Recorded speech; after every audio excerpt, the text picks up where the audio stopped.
Hey, what's up, you guys? Welcome back. It's me, Coach Adamir. Thanks for joining me again. This is Living Your Best Life. If you haven't been here before and this is your first episode, this is basically a health and wellness podcast designed with you, the listener, in mind. I'm a personal trainer. I actually like to call myself a health coach now. And I know that we all could use some guidance on how to live healthier, more fulfilling lives. And while most people think I am just a personal trainer, I really do take pride in being called a coach because it's more than just fitness. It's really teaching a new lifestyle and how to just embrace it in your everyday choices and your everyday routines. Because for me, my point of view, my perspective, living healthy lives is as much about exercise as it is about mental health and nutritional health. And so I like to teach everyone to align all aspects of their lives by taking a whole body approach, or you can call it like a whole health approach. You want to look at your mental state, your emotional state, and your physical state, right? So with that in mind, that's what this podcast is designed for, to give you your to give you different approaches on how to be healthy mentally, physically, and emotionally. All right, so today we're going to talk about saying no, the bad word no that a lot of people don't like saying to other people, but it can have a really positive impact on your life. And there are ways that you can do it so that you don't feel guilty about it. All right, so let's jump in. Now, I know most of us don't really want to disappoint people, especially friends and family or coworkers, and we just don't want to seem like a flake or seen as unreliable, right? So you end up just saying yay, yes to things. Yay, say yay to things. We're in the old medieval times. You end up saying yes to things, even though it may take you away from something that's important to you right now, or maybe even later that you're just not aware of, right? It just feels easier to say yes than to have someone, I guess, disappointed in you, right? Like, ugh, I said no, they can't help me, or they can't do this, right? But when it comes to saying yes, there's so many ways we say yes in our lives, and we just don't even realize it. Like if you have kids, and it's time for your spouse to watch the kids, but you kind of feel bad because you feel they deserve some me time, but then that means it's taken away from what you had to do. Maybe you had set time aside to go to the gym or to spend time with yourself, right? Have your me time. So while saying yes and helping someone else out because, yes, you love that person, you're also taken away from yourself. And I'm pretty sure most of us love ourselves. At least I hope we do, right? Um, and that's at home, right? If you're at work, being the one who's available to your boss at all times, and being the hustler, right? Being the go-to person. It's always a nice feeling, but then that also means that maybe you're not sleeping well enough because you're expecting an email late at night, or you're expecting a super early email, so you're not really getting time for yourself to rest. And then what that does is it just, always being available for everyone else, it just means you don't take time for the important stuff that maybe you have set aside, or maybe you have work obligations or family obligations that you're not attending to now because you're saying yes to someone else because you don't want them to feel bad. And a lot of this ends up making you just feeling exhausted, overworked, anxious, and just most of all stressed. Sometimes even resentful, right? We can resent our coworkers, we can resent our spouse because they get to go to the gym and I don't. It turns into something way bigger than just saying yes to somebody.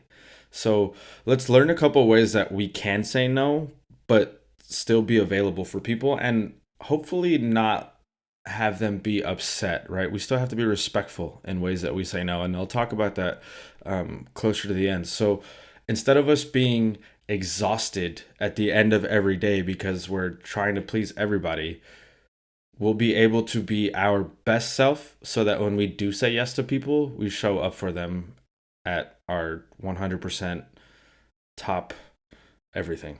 All right. So there are ways that you can, I guess, practice or prioritize saying no. You just actually have to do them, right? So by show of hands, how many of you have tracked your calories or track your spending? A lot of us do that, right? We did that previously, we still do it, we may do it later. There's always a point where we come to track our calories and track our spending. A lot of us don't track how we spend our time though. And so we don't really know where our time or our attention goes. So the first thing we want to do is track how you spend your time on any given day. Pick a day, Monday through Friday, the usual work week, and just write out what your day is going to look like.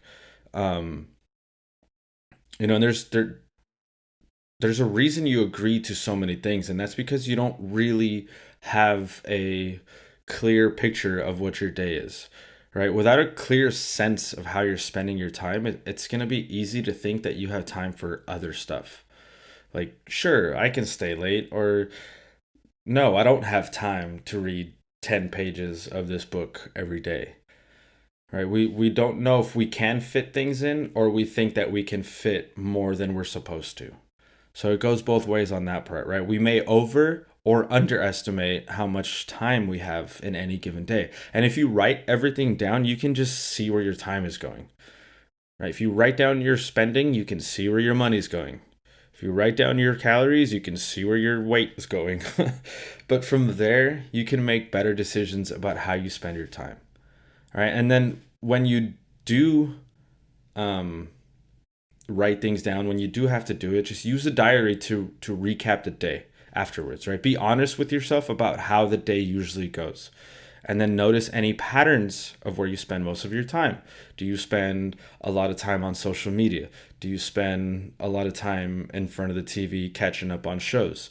Right? Is that part of your day? And is that part of the time that you say you don't have? Right? Because once we see that, then we can make better decisions. All right. You'll feel better about how your time is spent, and you'll just get more done. All right. So be honest about your day and see where things can be maybe moved around and maybe prioritized better. The second thing, guys, be intentional about how you spend your time.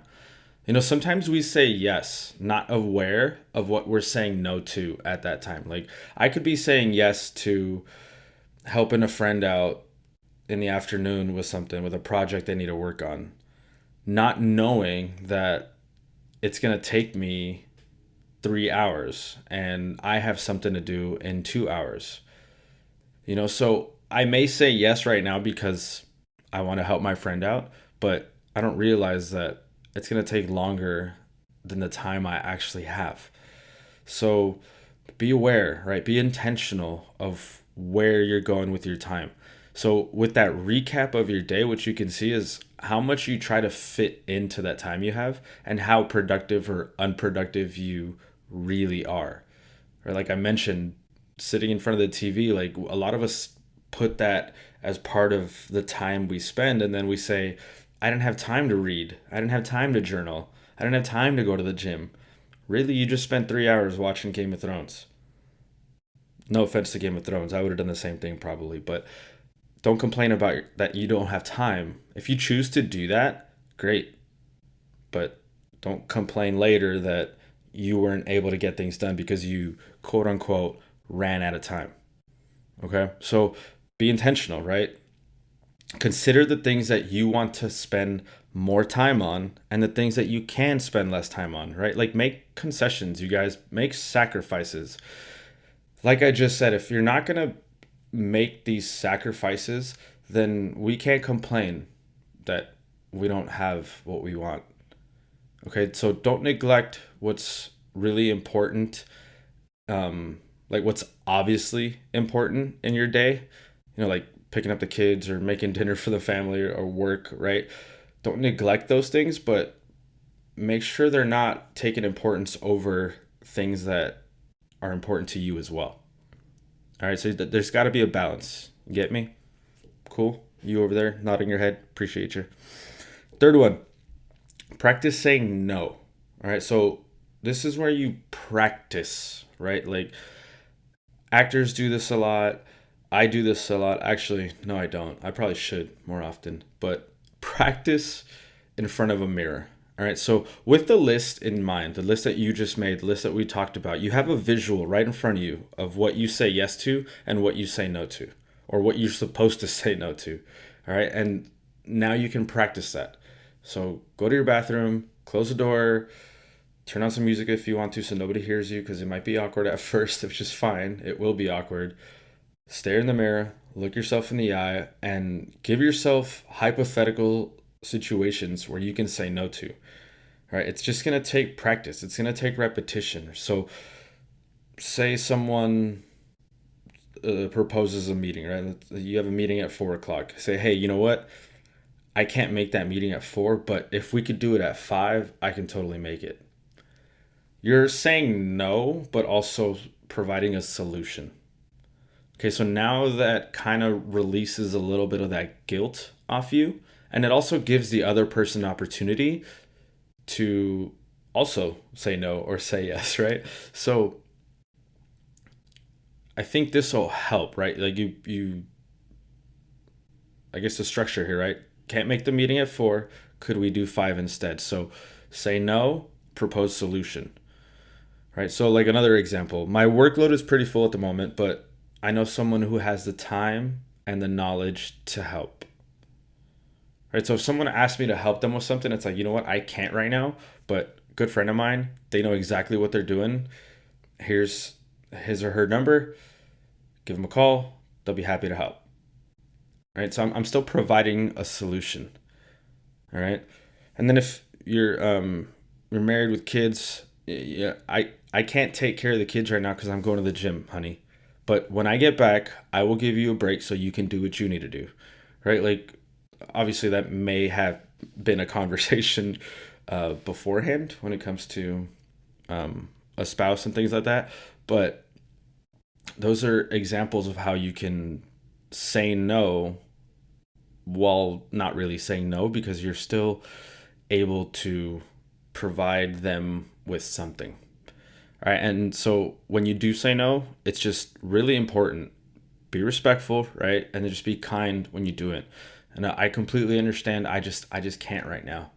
And I really know that. I mean, I really understand that you want me to be there, or I really understand you need my help. I just can't. I'm sorry, Or when it comes to you're at a party or dinner or with friends and you're on a diet or you're watching your calorie intake or your macronutrient intake, right? Like, oh man, that looks so good. I really love a piece, but it's probably best if I don't right now, right? Instead of just being like, no, I'm good. A lot of people can take offense to that, especially when it comes to food, especially in my culture and in the Hispanic culture. Like, if you go to someone's house, you're a guest, and you say no to their food, you might as well just walk outside and just wait till the end of the party. But there are ways to say no without making them feel like you're offending them.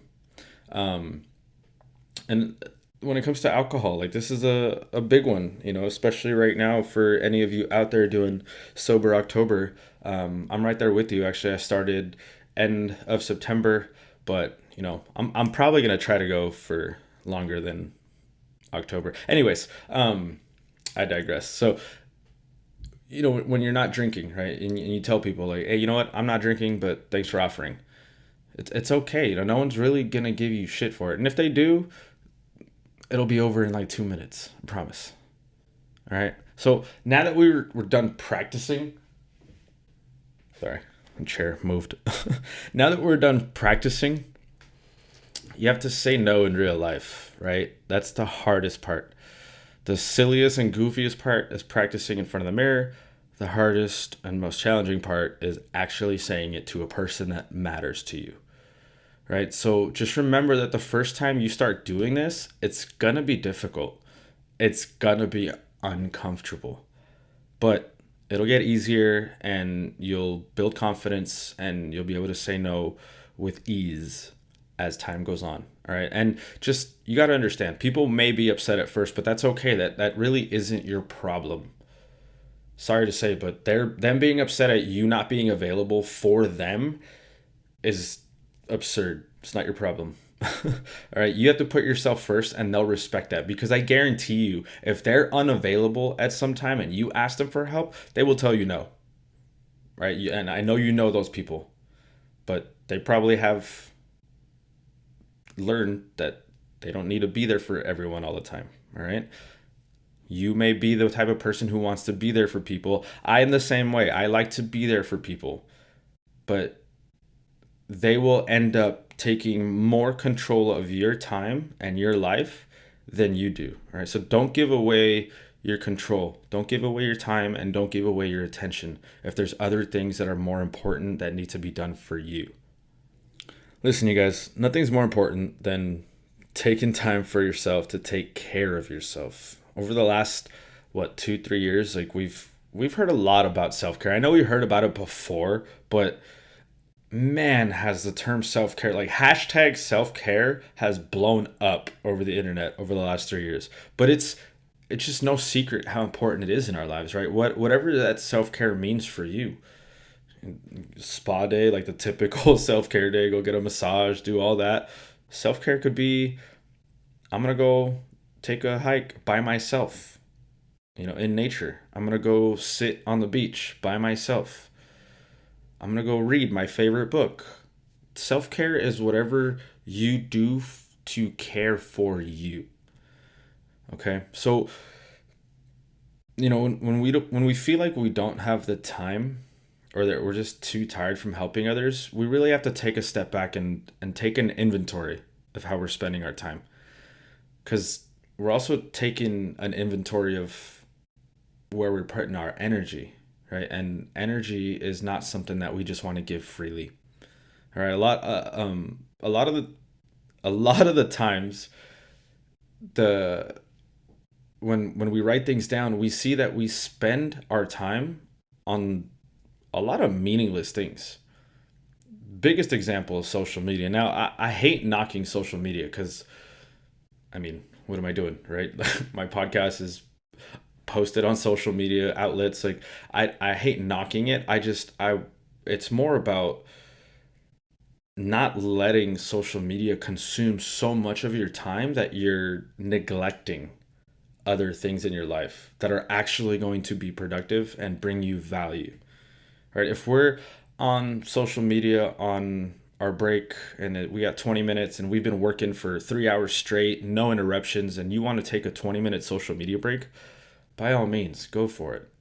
Right? You just put in hard work for 3 hours. But if you have been at work and you've answered a couple emails and maybe done actual quote work for 30, 45 minutes, you've been there 3 hours, and the rest of the time you've been scrolling on social media, that's when it becomes a problem. All right, so don't spend your time on social media like that, and don't spend your time obsessing over the news and what's going on in the world. There's a lot of bad shit happening. I guarantee you that. I can tell you that there's bad news today. There's probably going to be bad news tomorrow too. All right, so we can't obsess over those things. We can be aware and we can not be insensitive to what's going on, of course, but we can't sit and have a news channel just hour after hour with a roulette of bad news. All right, and we also can't sit and spend our time following all the latest celebrity news. Like, I don't care where so and so got their donuts and what they're dry cleaning. I really like I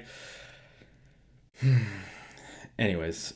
So don't spend your time on meaningless things, social media, obsessing over news, celebrity gossip, like mindless television. It's just, a lot of us, when we talk about watching TV like that, or catching up on shows on Netflix.